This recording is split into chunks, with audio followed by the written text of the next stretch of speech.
Communication and Cultural Awareness from English Teacher Education Department of UIN Sunan Ampel, Surabaya.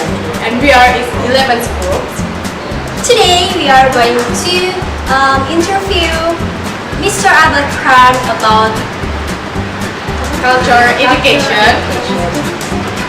Yes, about cultural education. And so let's check this out.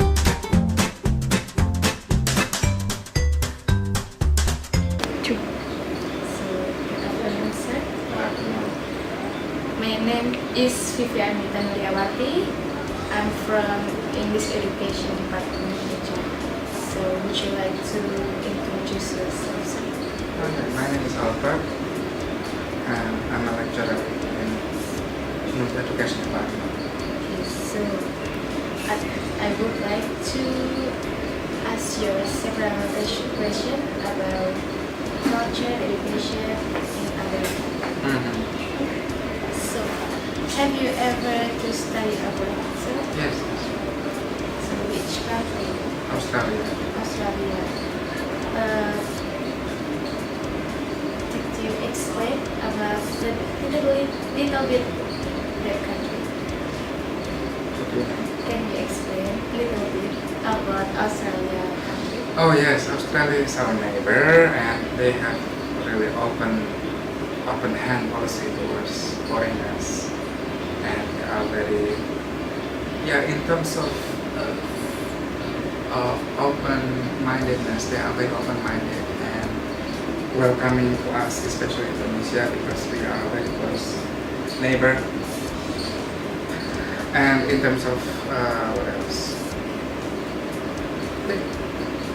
Because we Indonesians have received a lot of scholarship from Australia, I think we can say that Australia is also a helpful country. So, how long do you go there?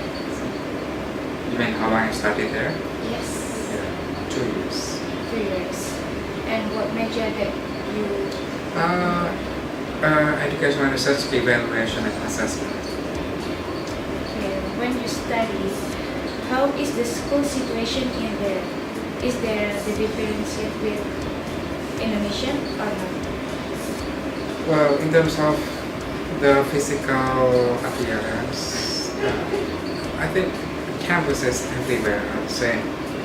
But in terms of culture of education, I think it's quite different. First, students are supposed to be active. Like when you're given readings, you are expected to finish the readings before the class.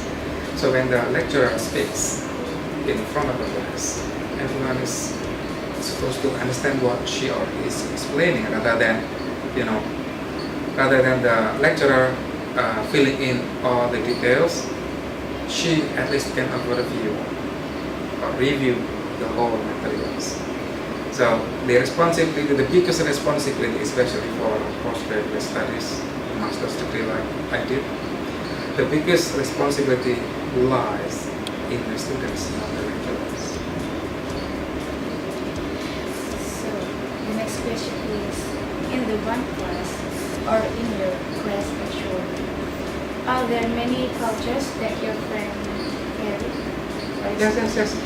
Actually, my classmates were from many nationalities. Like I have friends from Saudi Arabia, Africa, Sri Lanka, Thailand, Vietnam, and Venezuela. Just so many nations. Can you take one country and explain a little bit that culture they carry in Australia? Well, I don't know. Maybe let's say people from Mongolia, for example. Yes. These people are very proud of themselves, and you can't offend them even with the slightest joke. You have to be very careful with them. So, especially when you make just harmless jokes about their culture, they would be really offended, and they would be explosive. They would be very angry at you. So you have to be careful with Mongolians, especially when you want to make a joke. And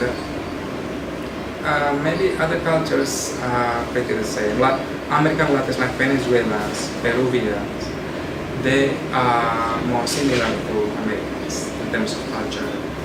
More often, like they mingle with foreigners easily. So now about the teacher side. Is he or she teach you and your friends about the culture, or they just keep and never mind and just teach that he or she do every day in your class? You mean like cultural class? Yes, is your teacher carry the culture, learning culture, or just keep and never mind? Well, because I was in Australian government scholarship. My study was funded by the Australian government. They prepared everything, including cross-cultural understanding. Even before departing to Australia, we received cross-cultural understanding classes in Bali.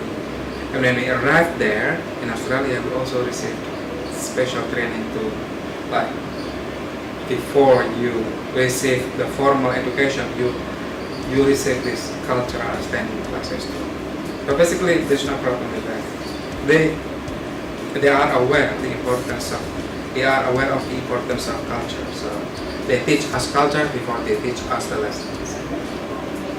So back to the students, how the students can keep their harmony even though you are in one class and with different culture? Well, I think most people are very considerate because to some extent, some people have already learned cultural differences before coming to Australia.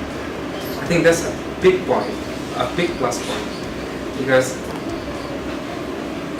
we lived in harmony because first the university provided us with the cross-cultural understanding classes. Secondly, because I think those people mostly they receive scholarship, and scholarship recipients are usually let's say they are chosen people. Okay, they are chosen people, and they understand what to do with the environment. So because these chosen people try to blend themselves into the environment. Therefore, they can live in harmony. So, in short, because the university prepare the classes, cross-cultural understanding classes, also the students themselves, I think, they are like people who have high understanding of who they are. For the teacher, what kind of punishment that the lecturers to the students when they come late in the class or when they are late to submit their assignment? Well, for coming to class, I think virtually there was no punishment. Yes. Well, it's like you are adult enough, you are mature enough to carry yourself in that situation. So I don't think punishment is a wise step, especially for master students, postgraduate students and master students. But for submission, late submission is another story. If you submit your assignments late, usually your score will be reduced or deducted like 1% every day. So for example, you submit your work 5 days late, where every day there will be like 1% reduction of your score. Your original score is 80, but since you are late like 5 days, you just calculate it yourself, like 5%, yeah, 5% of 8%, 80 score. So it becomes 75%. Yeah, probably around. That It doesn't matter. You can calculate it yourself. Yeah, The point is there is always punishment for that in terms of the point of action score. So the next question is, when students doing the discussion or maybe just talking in their leisure time, and in the middle of their conversation there are the different opinions, how do they respond? In discussion there are different opinions, so how do they respond about different opinions in Well, discussion? It's just express your ideas. There's nothing wrong with that. And usually the lecturer will intervene and try to clarify things. But I don't remember having any big arguments with my classmates. What we did was just framing, very friendly discussions most of the time. Big disagreement didn't happen often. Even if it happened, I think, we just agreed to disagree. There was nothing wrong with that. There's nothing wrong with agreeing to disagree. And the last question, sir, about the original people and environment in there. Can you tell us how their culture and what would it be if the culture was brought to Indonesia? You mean like Aborigine? Yes. What's the question again? I'm confused. Okay. So, about the original people. Like Aborigine. Original people is Aborigine. Yes. And can you tell us how their culture and what could it be if the culture was brought to Indonesia? Well, frankly speaking, I didn't really interact much with Aborigine people. I didn't even. Well, I probably spoke to some people from Aborigine background, but I didn't really observe their culture or thinking about their culture deeply, because I didn't have time to approach that kind of side project like that. But I can tell you that I think Aborigine culture is similar to our brothers and sisters in Papua. Because in the past, actually, the Australian continent and Papua continent was one actually in the past. Before the ice melted, right? After the ice melted, there is this strait separating Australia and Papua. If you look at their skin, they have the same skin color. They both are dark, right? So I think there is nothing exotic about Aborigine people. They are indigenous people, just like our brothers and sisters in Papua. That's all I can tell you about their culture. I cannot even imagine how it would like if we brought Australia or Aborigine culture. I couldn't even imagine it. That question is beyond my capacity to answer. I can't even imagine that kind of situation. Yes. So, thank you for your Yeah, welcome. attention Yes. and see you next interview with me. Thank you very much. Yes, you're welcome.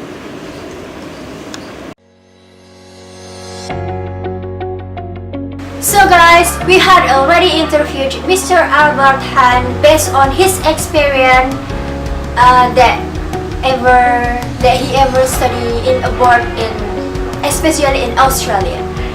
And he said there are many cultures in one class. Also said that the teacher there teach based on the culture. I mean like they prepare everything including cross-cultural understanding. It's like before you receive formal education, you receive culture understanding first. It's like that. Talk about punishment. There's no punishment because when we take master degree there, punishment is not really useful. But if we need to submit assignment, the score will be reduced 1% in every day. And for the different opinion, there are students that have different ideas from the others. There's no enmity because students there, if they have ideas, they just express they want to, they say. Okay, thank you for watching. Hope you guys this video is very useful for you all. Thank you.